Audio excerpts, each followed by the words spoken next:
Executive Director of Green Faith, a multi faith climate and environmental justice network. He joins us now to discuss how faith and the environment go hand in hand and how asset managers like BlackRock are fueling the climate crisis. Once you've heard from Reverend Fletcher, you can make your voice heard by calling BlackRock to demand they divest from fossil fuels. Click on the link below to make your call. Hi, everyone. My name is Fletcher Harper, and I'm the Executive Director of Green Faith, which is an international interfaith climate and environmental justice network. And I'm here in Manhattan in front of the headquarters of BlackRock. More about them in just a sec. New York, obviously, is one of the epicenters globally of the corona pandemic. And I'm here in my mask. If you're outside, you're probably wearing yours as well. Let's take just a minute, if you will, to offer up a prayer for all of the people who've died from the virus, from their families, for their families who are grieving, for people who are still suffering from the virus, and obviously for all of the frontline workers, the medical workers, the cashiers, the bus drivers, everybody who's making the world keep moving while the rest of us do what we're supposed to be doing and for the most part stay inside. When I look at the disruption that this pandemic's causing, I think of future disruptions that are going to come from the climate crisis, and that's frightening. I'm a person of faith, and it's my faith that gives me the ability to look those fears straight in the eye.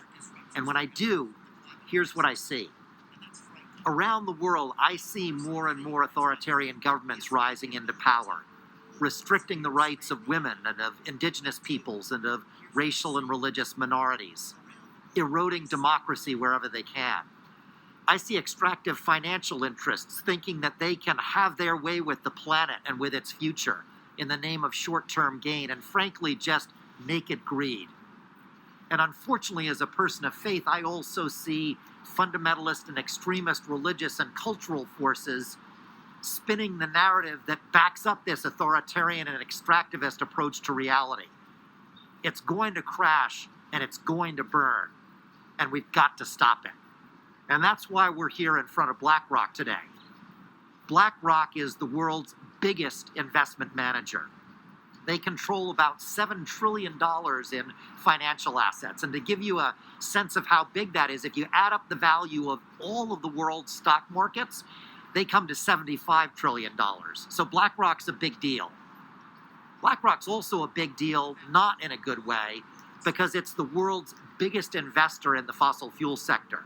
And it's one of the world's biggest investors in the companies responsible for tropical deforestation, literally for cutting down the lungs of the planet at a time when we need them more than ever. We need to ask BlackRock to do three things, and we need them to do these three things quickly and substantively.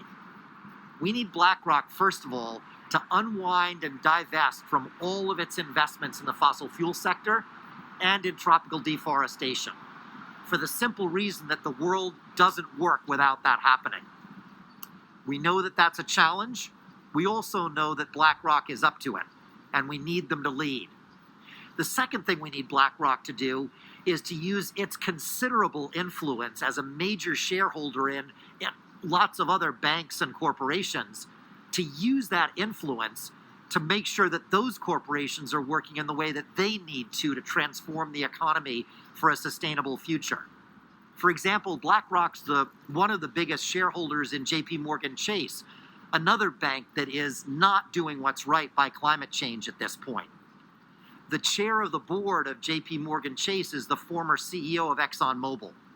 That's got to change. And we expect companies like a company like BlackRock to step up and to use its influence for good. The third thing we want BlackRock to do is to make sure that every single penny from the federal relief and stimulus packages that are moving through the government and through the U.S. economy now are used to transform the economy, to leapfrog it forward into the future. Not just to prop up business as usual with a model that's not working at present, but to make sure that the stimulus is used to retool the economy, to create good jobs for a sustainable future. Larry Fink, BlackRock's CEO, has said publicly that he cares about climate change, and he's taken some initial steps in that direction. Mr. Fink, in the name of God, I'm here to say to you that we need more, and we need it now. We need you to lead. We need BlackRock to divest. We need you to influence other corporations, and we need you to do the stimulus right. Without that, the future doesn't look good. We need you to deliver. Thank you. Today is Earth Day. But if you, like me, believe that we should be taking action to protect the Earth every day, then help us